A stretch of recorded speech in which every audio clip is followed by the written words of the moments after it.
আমরা স্টেথোস্কোপকে এখন চিকিৎসকের প্রতীক হিসেবে দেখি, কিন্তু জানেন কি এই যন্ত্রটি জন্ম হয়েছিল এক তরুণীর প্রতি শালীনতা ও সম্মান বজায় রাখার চেষ্টায়। 1816 সাল ফ্রান্সের এক তরুণ চিকিৎসক রেনে লেনেক প্যারিসের নেকার হাসপাতালে কাজ করছিলেন। একদিন এক মহিলা রোগী বুকের সমস্যা নিয়ে আসেন।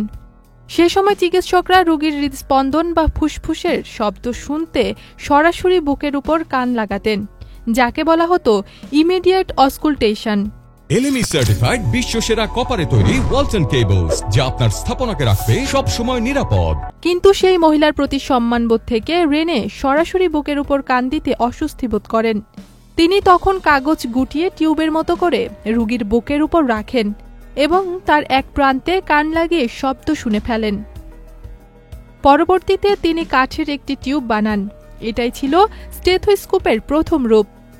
পরে এটি সময়ের সঙ্গে সঙ্গে আধুনিক হয়ে ওঠে। অর্থাৎ শুধু বিজ্ঞানের প্রয়োজন নয়, এই আবিষ্কারের পেছনে ছিল নৈতিকতা, সম্মান আর মানবিকতা। একজন নারী রোগীর প্রতি সম্মান দেখাতে গিয়েই বিশ্ব পেয়েছিল চিকিৎসা বিজ্ঞানের এক অনন্য আবিষ্কার। ইথিলা গভীর প্রমা, চ্যানেল আই।